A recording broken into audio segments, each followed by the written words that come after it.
Good evening दोस्तों। मैं are के विश्वा और आप देख रहे हैं केएमटी क्लासेस। आप सभी का केएमटी क्लासेस में स्वागत है। आज हम लोग जानेंगे भाषा और चिंतन। भाषा और चिंतन क्या है? तो सबसे पहले जानते हैं भाषा, लैंग्वेज की भाषा क्या है।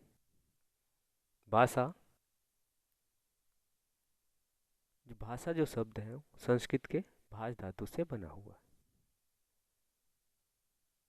संस्कृत के भाष धातु से बना हुआ एक शब्द है। भाष शब्द का अर्थ होता है बोलना।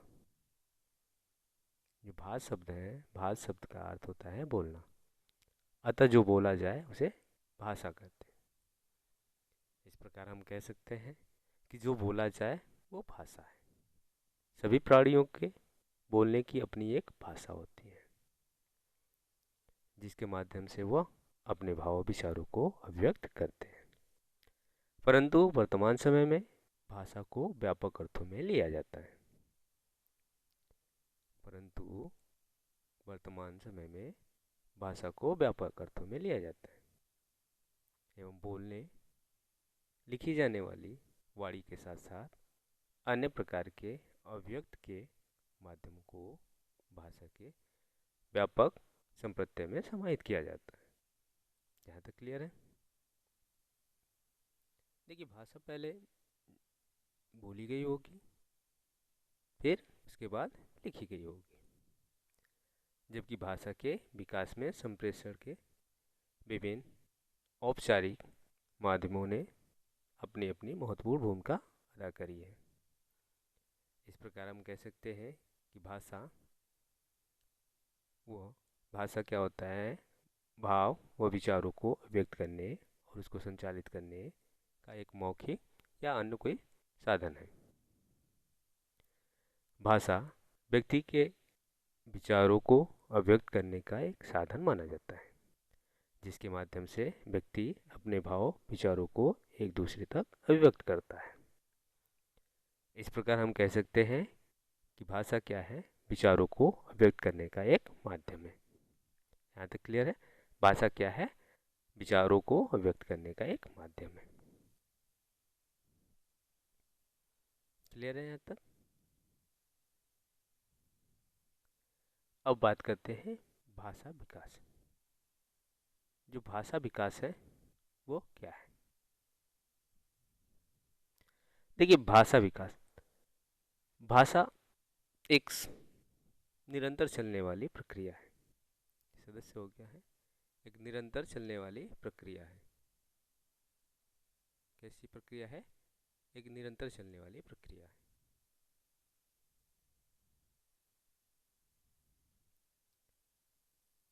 कैसी प्रक्रिया है? एक निरंतर चलने वाली प्रक्रिया है, जिसका स्वरूप काफ़ी हद तक व्यक्ति के परिपक्वता से निर्धारित होती है। यानी व्यक्ति की मैच्योरिटी से वो काफ़ी हद तक उसका निर्धारित किया जाता है। किस प्रकार किया जाता है? जैसे भाषा के विकास के तात्पर्य उसकी योग्यता से होता है, यानी किसकी? जो बालक है, बालक की योग्यता से होता है, उसकी परिपक्वता से होता है। बालक की परिपक्वता के अनुपात में उसे अपने भावों विचारों को दूसरे तक पहुंचाने तथा दूसरे के भाव विचारों को ग्रहण करने में सहायक होता है। भाषा वो एक माध्यम है जिससे व्यक्ति अपने विचारों को, भावों को दूसरे तक पहुंचाता है और दूसरे के भाव विचारों को अपने आप में ग्रहण करता है। देखिए, जब पहले बच्चा छोटा होता है, यानी जब शिशु होता है, तो सबसे पहले क्या करता है? रोता है। सबसे पहले रोता है, फिर बड़बड़ाता है, फिर एक एक शब्दों के माध्यम से भाव विचारों को व्यक्त करता है। यानी एक शब्दों के माध्यम से, टूटी फूटी शब्दों के माध्यम से अपने भाव विचारों को व्यक्त करता है। फिर छोटे छोटे वाक्यों को बोलता है और अंत में जटिल वाक्य के माध्यम से वो फिर अपने भाव विचारों को अभिव्यक्त करता है। यहाँ तक क्लियर है? तो भाषा क्या है? अभिव्यक्ति का मौखिक रूप से, चाहे वो लिखित रूप से, चाहे वो शारीरिक सांकेतिक माध्यमों से हो सकती है। क्लियर है? देखिए, भाषा कौशल का जो क्रम होता है कि भाषा कौशल का जो क्रम होता है वो क्या है? पहले सुनना, बोलना, पढ़ना, फिर लिखना, यानी लिसनिंग, स्पीकिंग, रीडिंग और राइटिंग। LSRW, ये उसका क्रम है। पहले सुनेगा, बोलेगा, पढ़ेगा, फिर लिखेगा। क्लियर है? देखिए, भाषा विकास का सिद्धांत। देखिए, भाषा विकास के सिद्धांत में सबसे पहले सिद्धांत आता है बंडूरा का सिद्धांत। अल्बर्ट बंडूरा का सिद्धांत, यानी बंडूरा ने अपने सिद्धांत में उन्होंने जो अपना सिद्धांत बताया भाषा विकास के सिद्धांत का, उसमें यानी सीखने के अनुकरण पर बल दिया है, यानी कि बच्चा अनुकरण के द्वारा सीखता है। उसने कहा, यानी उन्होंने कहा कि बालक अपने परिवार तथा आसपास में प्रयोग की जाने वाली भाषा का अनुकरण करता है, उसका नकल करके सीखता है। बालकों को जिस प्रकार का वाक्य एवं शब्द सुनने को मिलता है वह उसी का अनुकरण करके आसानी से सीख लेता है। ये अल्बर्ट बंडूरा ने कहा। दूसरा सिद्धांत आता है परिपक्वता का सिद्धांत, यानी मैच्योरिटी का सिद्धांत। तो मैच्योरिटी के सिद्धांत में भाषा के जो अवयव है, जो इसके स्तर है, इस पे नियंत्रण होता है। किसका नियंत्रण होता है? जैसे बोलने में जिह्वा, गला, तालु, ओठ, दांत, स्वर यंत्र, इन सभी भाषा को बोलने में जिम्मेदार होते हैं। तो इन सब पे क्या होता है? नियंत्रण होता है। इसमें किसी भी प्रकार की अगर कमजोरी या कमी आ जाए तो उसके भाषा पे यानी उसके वाणी पे क्या करता है? वो प्रभावित करता है। इन सभी अंगों में जब परिपक्वता आती है तो वो भाषा पर नियंत्रण होता है, और अव्यक्त व्यक्ति की जो अभिव्यक्ति होती है वो अच्छी होती है। अगर इन सभी चीज़ों में से किसी एक पे भी समस्या आती है या कमी आती है तो वो भाषा पे प्रभावित करता है। क्लियर है? नेक्स्ट आता है कि इसका जो सिद्धांत है, अगला जो सिद्धांत आता है वो सिद्धांत है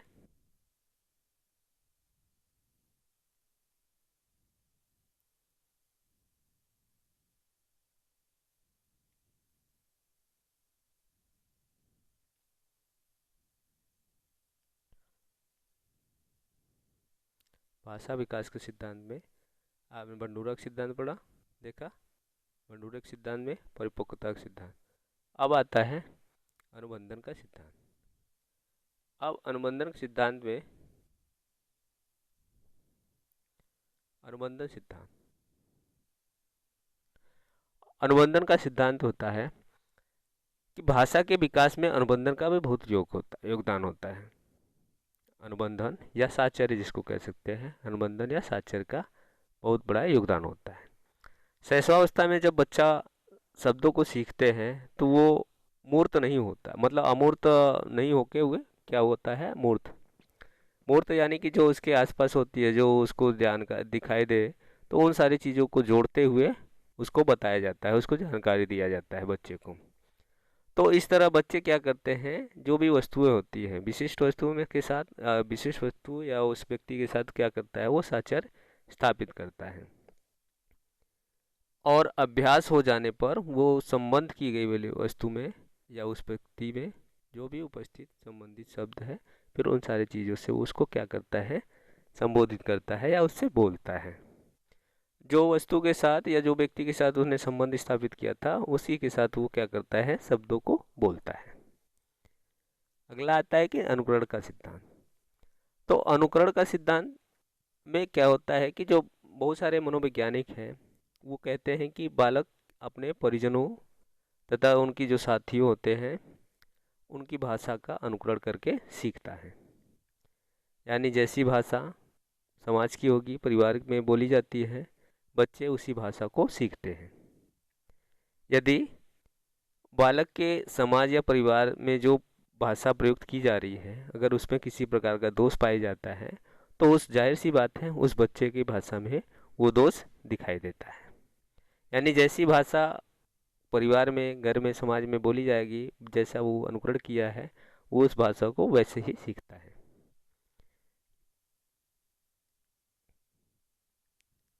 चॉम्स्की।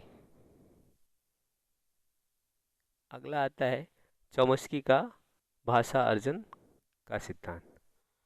देखिए चॉम्स्की का जो भाषा अर्जन का सिद्धांत है उसने बताया है कि बच्चे जो है शब्दों को निश्चित संख्या से कुछ निश्चित नियमों का अनुकरण करते हुए वाक्य का निर्माण करना सीखता है।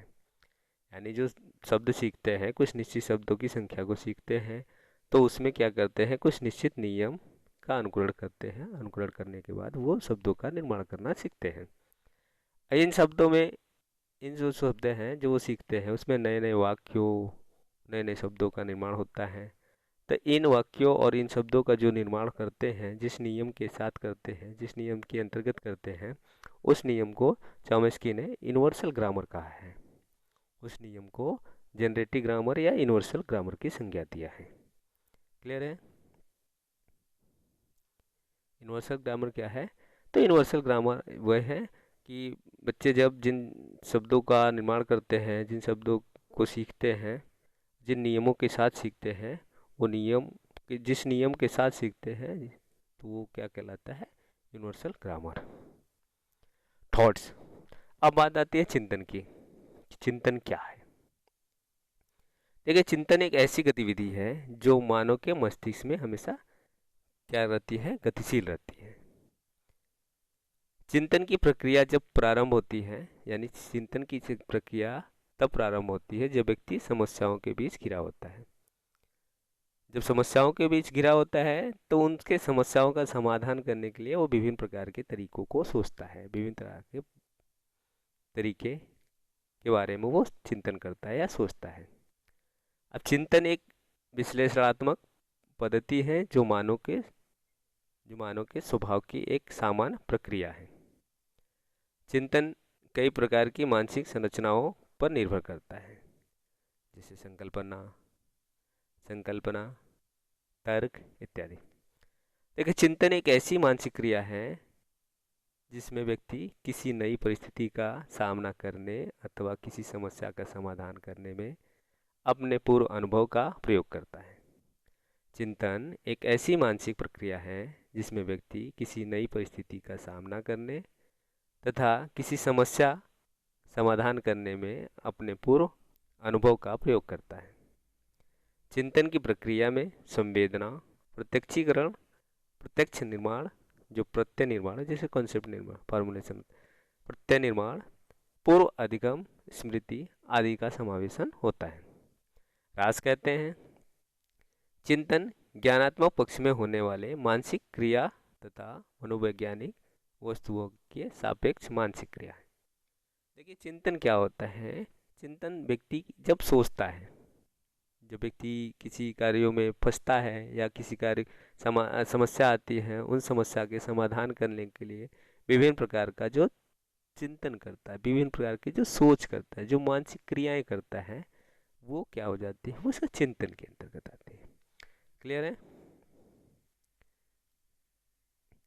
चिंतन के प्रकार। बात आती है कि चिंतन के प्रकार क्या है। चिंतन के प्रकार हमने जाना। चिंतन क्या है? चिंतन समस्या समाधान करने की एक प्रक्रिया है। चिंतन समस्या समाधान करने की एक प्रक्रिया है जिसमें हम बाह्य क्रियाओं के स्थान पर विचारों और संकेतों का प्रयोग करते हैं। देखिए चिंतन मुख्यतः 3 प्रकार जो इस प्रकार हैं। वैसे तो चिंतन कई प्रकार के होते हैं, लेकिन चिंतन के ये जो 3 तरह का प्रकार हैं वो इस तरह हैं: अभिसारी चिंतन, औपसारी चिंतन, आलोचनात्मक चिंतन। देखिए अभिसारी चिंतन यानी कन्वर्जेंट थिंकिंग जो होता है, कन्वर्जेंट यानी इस एक तरह का क्लोज इंडेड हो जाता है। कन्वर्जेंट का मतलब एक तरह का क्लोज इंडेड। इसमें समस्या एक ही बिंदु पर केंद्रित होती है। इसमें जो समस्या होती है वो एक ही बिंदु पर केंद्रित होती है और समस्या का समाधान जो होता है एक ही होता है।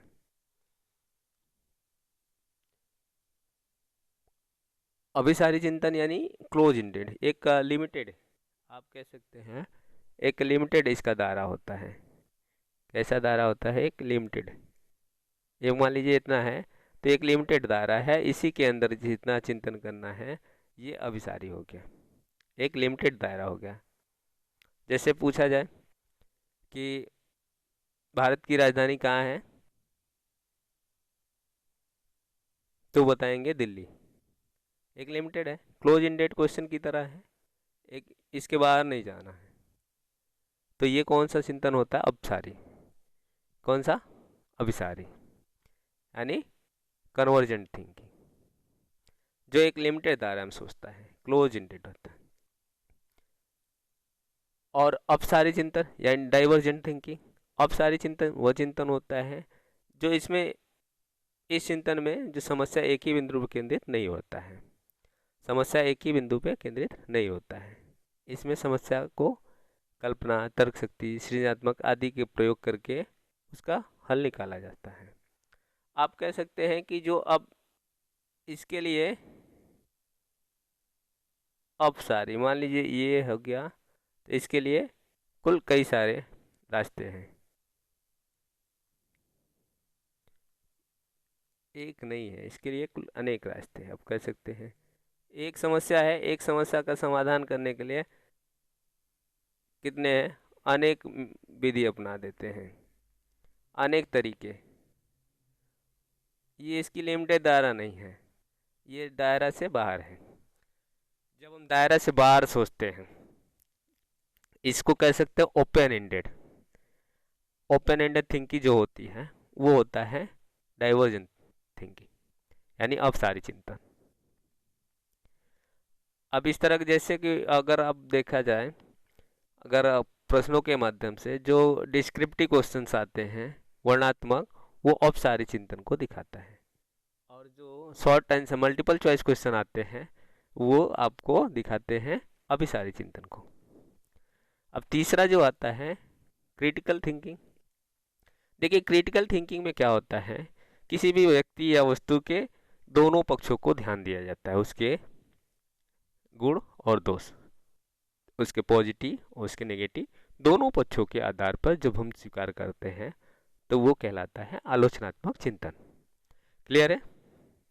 किसी व्यक्ति या किसी वस्तु के गुण दोष को देखकर जब निष्कर्ष निकालते हैं तो वो कहलाता है आलोचनात्मक चिंतन। क्लियर है? नेक्स्ट बात आती है चिंतन के कुछ अन्य प्रकार। इसके कुछ अन्य प्रकार हैं जो इस प्रकार हैं, चिंतन के कुछ अन्य प्रकार। अब अन्य प्रकार के अंतर्गत जैसे चिंतन का प्रत्यक्षात्मक यानी परसेप्चुअल थिंकिंग।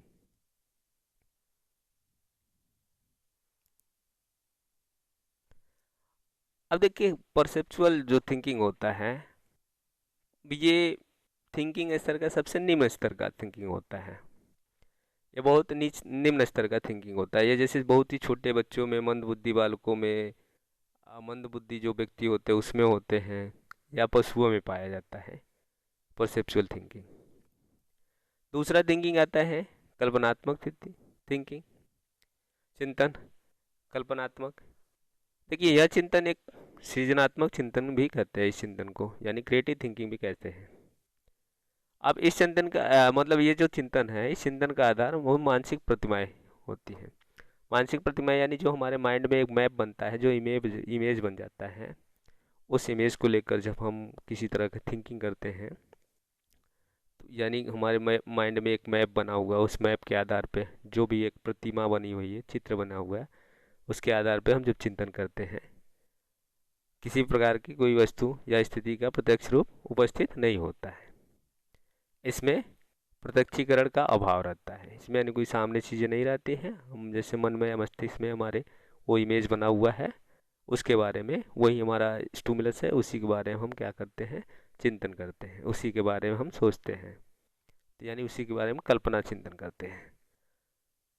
तो देखिए कल्पनात्मक चिंतन में जो हमारे पुराने अनुभव, गत अनुभव तथा जो और साथ ही साथ जो कल्पना करते हैं, दोनों का योगदान होता है। क्लियर है?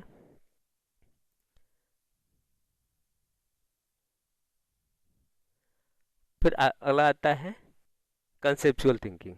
कंसेप्चुअल थिंकिंग जो होता है, कॉन्सेप्ट के आधार पर कंसेप्ट थिंकिंग बनाए जाते हैं, तो इसे मूर्त अमूर्त चिंतन भी कहते हैं। यह चिंतन स्तर का सर्वोच्च रूप होता है। इस प्रकार के चिंतन में, जो इस प्रकार का चिंतन होता है, उसमें पूर्व निर्मित जो संप्रत्यय है, उस संप्रत्यय के आधार पर व्यक्ति क्या करता है, थिंकिंग करता है। जो पहले से एक कॉन्सेप्ट बना हुआ है, उस कॉन्सेप्ट के आधार पर व्यक्ति क्या करता है, चिंतन करता है। तो इस प्रकार के चिंतन में जो सामान्यकृत विचार, भाषा, प्रतीक और संकेतों का प्रयोग किया जाता है। नेक्स्ट आता है लॉजिकल थिंकिंग, यानी तार्किक चिंतन। देखिए, तार्किक चिंतन क्या होता है, जिसमें तर्क वितर्क करने के बाद हम जब थिंकिंग करते हैं तो वो चिंतन लॉजिकल थिंकिंग कहलाता है। इसमें तार्किक चिंतन के आधार पे एक क्रमबद्ध रूप से प्रस्तुत जो तर्क होते हैं, तर्कों की सहायता से चिंतन की प्रक्रिया को व्यक्ति जारी रखता है। इस प्रकार के चिंतन, जो इस प्रकार का जो चिंतन होता है, उसमें व्यक्ति एक क्रम, मतलब एक सिस्टमेटिक तरीके से, पदानुक्रम तरीके का उसको अनुसरण करके चिंतन करता है। इसके द्वारा व्यक्ति अपनी जो भी समस्याएं होती हैं, जो सरल से सरल जो उसका समाधान कर सकता है, उसका समाधान करने का वो प्रयास करता है। मतलब थिंकिंग करके इसमें लॉजिक लगाता है, जो उसकी समस्या है, समस्या का समाधान करने में अपना तर्क वितर्क यानी लॉजिक की सहायता से वो क्या करता है, समाधान करने का प्रयास करता है। क्लियर है?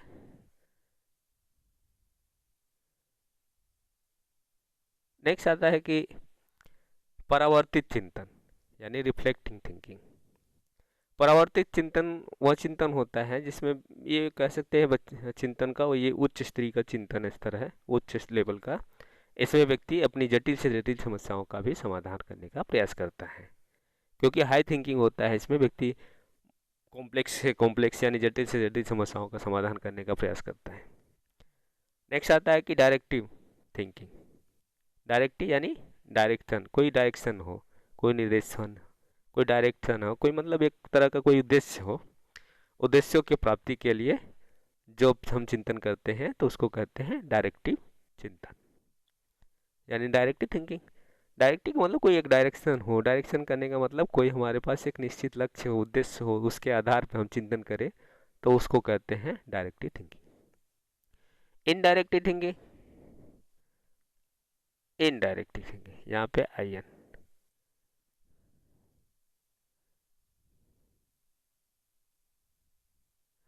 इनडायरेक्टिव थिंकिंग, अनिर्देशित चिंतन। देखिए, अनिर्देशित चिंतन निर्देशित चिंतन का विपरीत होता है। इसमें किसी प्रकार का कोई निश्चित उद्देश्य की स्पष्ट नहीं होता है कि हमको किस आधार पर चिंतन करना है। बिना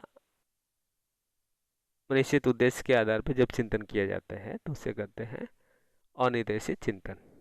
क्लियर है? तो आज हमने जाना भाषा और चिंतन। अगर आप इस चैनल पे नए हैं, पहली बार देख रहे हैं, तो मेरा आप सभी से रिक्वेस्ट है कि आप इस चैनल को लाइक, शेयर, सब्सक्राइब जरूर करें। धन्यवाद।